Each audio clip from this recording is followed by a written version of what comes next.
So welcome. What are we going to talk about today? Well, a lot of people right now, whether they're looking to buy in the crazy market or not crazy market, everybody wants a deal. And that's a common question I get as soon as I start looking for a house. Javier, how do I get a deal? Everyone thinks they're freaking Warren Buffett or think they're wholesalers that they want to start, finding themselves the best deal. But the thing is that home buyers, unfortunately, you don't have the tools to get a deal. So in today's essentially video, live stream, whatever it is, I'm going to be sharing with you guys some strategies I use for my clients and just some general guidance that I've learned. What helps people get a good deal? So first, I want to give a quick shout out to, because I know I'm going to get the comments, but I want to give a quick shout out to the original on-screen writing mommy, Win the House You Love. Yes, I am totally taking this vibe, but I am appreciating the master, and I am thankful. So for Kyle Seagraves, our first screenwriting is a heart, just for you. Thank you, sir. And I know he's live right now currently, so I appreciate you stopping by, Kyle. But anyways, before we establish how do we get a good deal, let's find out what a deal actually is. Now, this might be controversial for some, but honestly, this is my take, whether you like it or not. It's just my take, so we're gonna have to go with it. Also, this is live, if you haven't noticed, so you're gonna notice some quirks and mistakes. Just go with it, it'll be fine. So first and foremost, let's identify you. That's you, living your best life, trying to buy a house. You see a house, and I'm gonna try to make this like 3D. Hold on. Yeah, there you go. Is that cool, guys? That look cool? That's the house that you find that you like, okay? And then, of course, you see the price. Whatever that is, you guys assume, this is what most people think, if you get a deal on the house, it has to be cheaper than the price that's being advertised, right? And you're getting quote-unquote screwed if you find something that is above that price, if you're paying more for that price. So what is an actual deal, though? First, let's establish what this price really is. So behind the scenes, right, behind the houses, there's two parties. There is, yes, this is stickboard stuff, right? Kyle gets nice little fancy stuff. You get stick people with me. There is the seller. Let's establish here it's the buyer. And yes, my writing is terrible. Leave me alone. And then there's their agent. Oh, let's put a sad face on him. Boo. Okay. These are the two parties that are basically behind that number. I would even argue that the seller probably is the one that has the most say over that, but those are the ones that are really in charge of that price. So if you really think about this, okay, you are trying to get a deal based off the price, but that price is only based off what the seller's idea of value is. So a lot of people put emphasis on the list price, and they will not budge whether they're going to offer above or below a price. Well, guys, that's just an idea of what the seller thinks it's worth. It doesn't mean anything, right? So what does getting an actual deal mean? Well, there's a lot of theories. Some people put a lot of emphasis on the appraisal, right? When the appraisal is done, that's what truly determines market value. Sometimes when, I don't know, there's another, I would argue against that though, because if you're buying a house in a neighborhood and a cash buyer decides to buy your neighbor's house $50,000 more, which it happened, someone on our previous stream showed me that, is your house now going to be worth more money because that person paid for that? Well, I don't know. It's definitely, basically what I think is true value is determined based on what you're willing to spend. But before you can figure out what you're willing to spend, true value is a current snapshot of what the houses are selling for around the neighborhood. So how you find that out, that's a topic for another video. And if you want to see that, please let me know in the comments. I'm going to check out chat real quick, see how everything's going. Javier's take on whiteboard conversation. Thank you guys for being nice. I appreciate you. Randall, appreciate you being here too. So essentially, we take a snapshot and that's the general area, and that's where you determine value. So how do we get a good deal? Well, there's essentially four things I believe that you can really determine, and it's based off the little, let me draw it real quick again. This little thing I built, house. Can't believe I'm nervous. I've done so many lives, I've done so many videos, but for some reason doing this is like making me nervous. That's strange, huh? Strange how that works. And then there's two parties, right? There's a fundamental problem with this. You guys probably noticed by now what it could be. Let's see if I can pull up the red. The red, does the red transition? Kind of, not really. Oh no, the white's not doing. Let me make it thicker. Is that better? My perfect caveman drawings. There you go. Okay, perfect. So there's some fundamental issues here. One is, what if the seller's logic is flawed? What if the price that they've set is not correct? What if the agent is giving bad advice to the seller, therefore giving a flawed price to the person? What if the market or the house or essentially the neighborhood is flawed itself?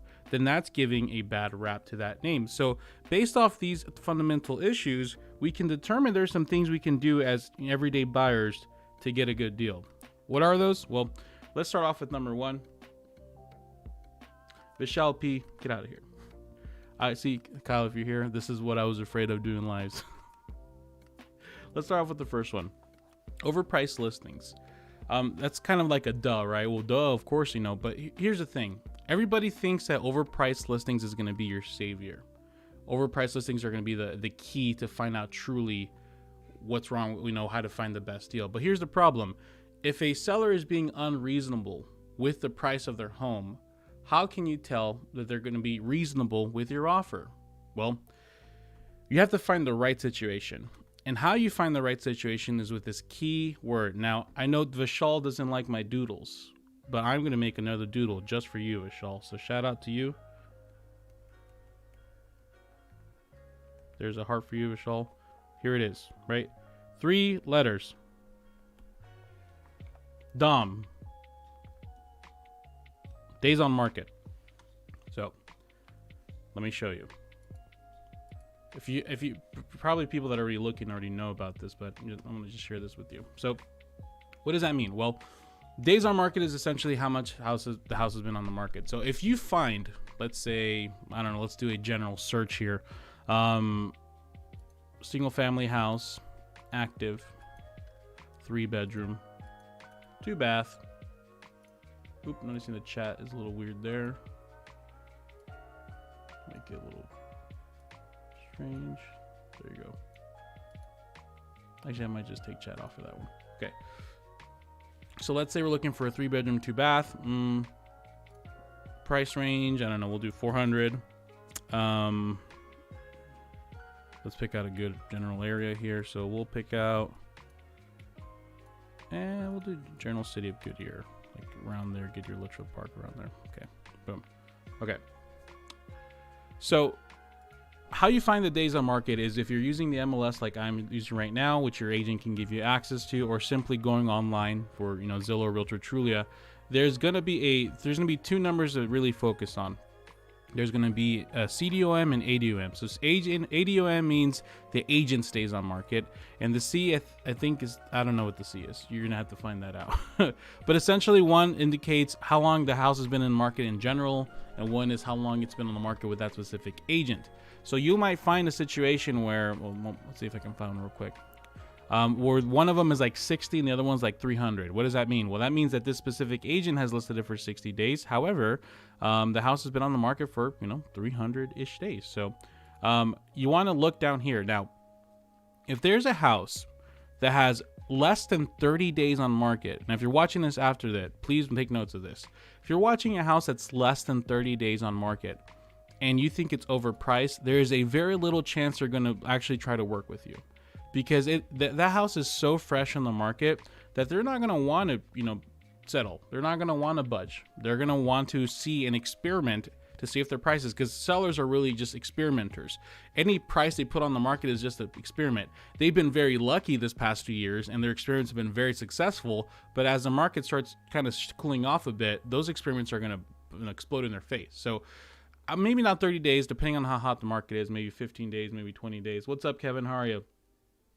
Doodle Bob Vidana. I'm glad you like my doodle, Minka. Thank you so much.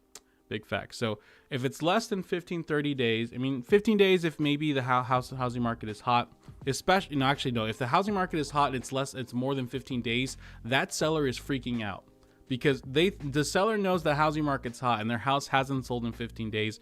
They are losing their cool, so maybe that's an opportunity. But if the market's not so hot in your area, over 30 days, that would be the number. So if you're looking at a new listing and you're saying, oh, it's overpriced, I'm going to try to get them, it's going to be a very low success rate. Has it happened? Sure. I mean, I'll give you that, but you're not going to have a good success rate. So depending on where you're looking, you can actually sort them by days on market. Now, once again, if you don't have this, your realtor can give you access to an MLS, but most softwares nowadays will allow you to search by DOM. Now, here easily we can start identifying some opportunities. Here, this one has been in 60 days on the market. Okay. At that point, you want to do some research on the actual house. Is this house overpriced? Is it underpriced? What's the seller's situation? Which we'll go to another thing right now. But essentially, if the house is overpriced and you find the right situation where the seller is in real dollar need, you can get yourself an opportunity there. Now, be careful. There is a trap that you need to be very careful for. That's right. Doodle Javier is coming out again. Okay. If a house should have been listed here where my face is, but they decided to list it here, and you lowball them and you're like, oh, I got a deal, but you're still above here, you didn't get a deal. You just basically talked the seller off the roof, and maybe they still got more than what it's worth. So it is imperative that you do some market research to find out if the house is truly worth that price that you're offering. So comparables, getting a good idea of how much, like what's the percentage that the house has increased over the past year. Find the same house that's sold, like same model that sold a year ago, what's been the increase. Really do your research, and luckily we're in an age where you as buyers have the power to look at that stuff. So please use that power to your advantage. We have some other opportunities here that we identify. This one, 377, has been on the market for 22 days. You're going to notice that a lot of these iBuyers are going to be on here. Or a lot of these are like flippers that didn't do a good job. Here's another one, 13 days. Okay, that one hasn't been too long on the market, but they did a price reduction, so this shows me that they're a little desperate, right? Because why else would they reduce it? $5,000. That's why I'm telling you, after 14-15 days on a hot market and they haven't sold, sellers get antsy. I know that because I help sellers occasionally too. So overpriced listings, that's your first key. I started to see if you can find a good deal. Just want to see if there's any questions. Any good resources for first-time homebuyers in New York City? Any good? Okay, well, let's go to the second one. Poorly marketed listings. Now, this is going to take a little insight. Okay, so I know that when you guys are looking at houses, you may be looking at what's pretty and what's ugly, and you're not really, focusing on what's been poorly marketed or not. Well, let me tell you something. Here's some keys to find out if a house has been poorly marketed. Okay, first things first is, did the person spend money on the photos? You guys want me to tell you a secret? Okay, you want to know a secret? So when me as an agent or any agent, right, we get your listing, quote unquote. You know how some listings have really nice photos and some listings don't? You know what the difference is?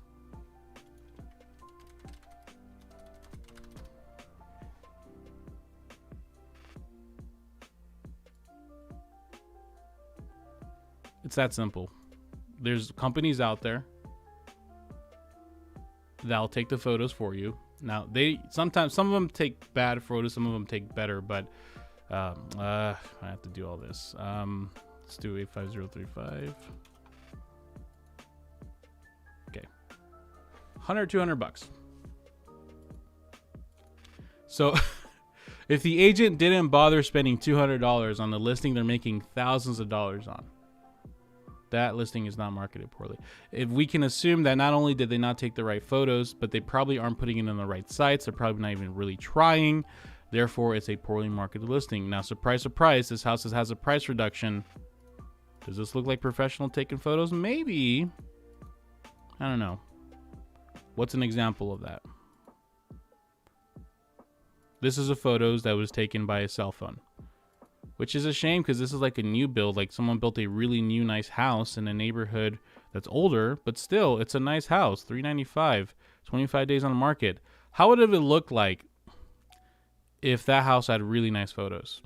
It probably would have sold by now, right? So If you find a situation where a house has high DOM and also has poorly marketed stuff, watch out. One thing to look out for is, like, you see all these new listings here. So right now in this current search that we have, there's been 4 or 5 new listings that hit the market. Well, you can find the really nice ones and you can tell, I mean, you can fall in love with it and do what everybody else is doing and go for it and make an offer and go look at it.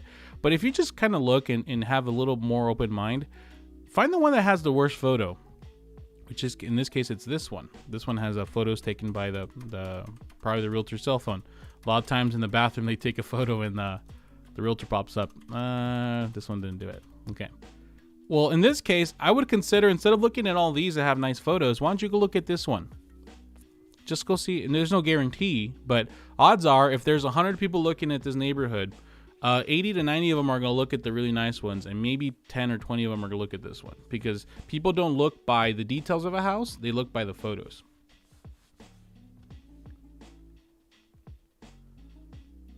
Slide 3. I mean, slide 3 is what I named it. Nervous sellers. So this is a situation that's going to be a little unique. How do you find a nervous seller? Well, you're going to actually have to do some digging. If not you digging, you're going to have your real estate agent call. This is more an add-on to other things. So nervous sellers doesn't necessarily mean it's a weak seller. It doesn't mean that they're a bad seller. Oh, there's my wife opening the door. That's the beauty about these live videos, is that we're going to have stuff like that. Nervous sellers doesn't mean they're weak. It just means that they're a little nervous. Just like I told you a little bit earlier, like maybe the house has been on the market longer than they thought and they're nervous. Maybe they're in a position where they're buying another house and they need this buyer to be super solid. Maybe they're nervous about the market crashing and they just want to get rid of it. Whatever the situation is, it's going to require you to have a conversation with the seller. Now, you as the buyer, I don't think you're allowed to speak directly with the seller, especially if they're under contract. So this is why hiring a really good real estate agent is going to help. Maybe have your real estate agent call right in front of you if you don't trust your realtor. Whatever the case is, having other people, essentially your realtor, call their realtor to figure out what the situation is going to be crucial. A lot of people just want to make the offer based on the numbers, based on the photos. Find out their situation and see if there's an opportunity to get it going. And last but not least, expand your area. So how do we find a good deal? Well, maybe you're just been so hyper focused in an area and you keep getting beat that you don't realize that if you just expand a little more, you can potentially find something that is still technically in the same area, but just a little cheaper. Now, what I mean by that. So let's say you are okay to driving an extra 10 or 20 minutes. You work, I don't know, somewhere here. And you're focusing and buying in Goodyear so badly, and you keep getting beat. Right now, there's 17 active properties under 400,000. If I look at what's closed in the last 30 days, surprise, surprise, 99. So definitely like 5 times more around there. Really, really competitive. Well, here's the crazy part. Okay, yes, it's a different city. Yes, it's going to be definitely something you to really research and investigate. But if you just expand that search just a little more, not a lot too much. This is, once again, a different city, but just a little more. 17 options goes to 40 options. Now, obviously, do your research, make sure the neighborhood's right. But now we're in a completely different monster here. We're a different ball game here, right? Different sport, even if you want to use sports analogy. There's a lot of new builds in Buckeye. There's a lot of situations happening there that's going to be more of an opportunity. There's houses here with higher, now we go back to days on market, right? There's some houses in days on market that are 71 days. There's some here 20 days. So it won't get easier, but you'll get more options and more potential opportunities will pop up. There's another a city that I like using. Let me see if I can create a quick new search real quick.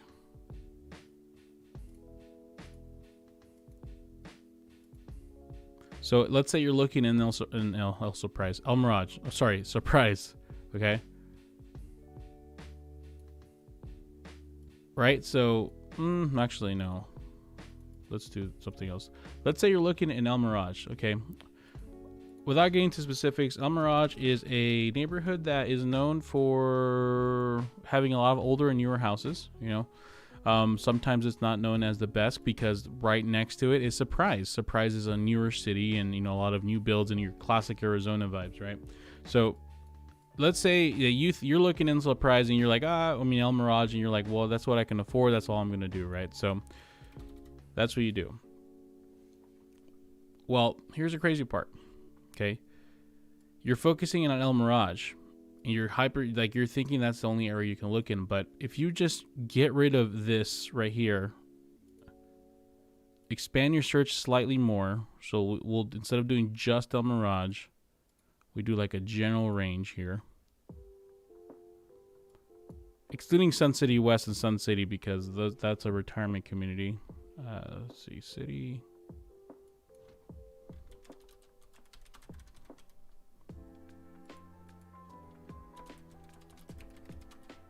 There you go. Got rid of them.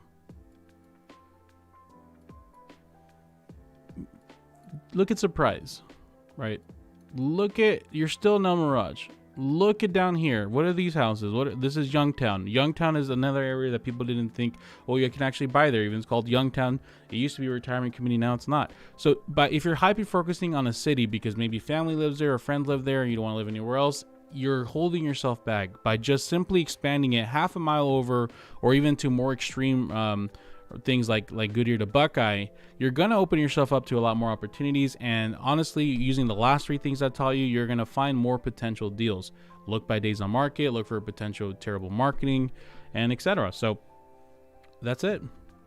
That's a general sense of what you can do to find a good deal. If this video helped, please let me know in the comment below. If you watch this after the fact, let me know what you think. I would appreciate some advice. I am not going to go on a Q&A for everyone that's live right now, so the video will cut off here for all the people watching this after. If you're looking for an agent referral, description's below. All my resources are below. Thank you for your time. Bye-bye.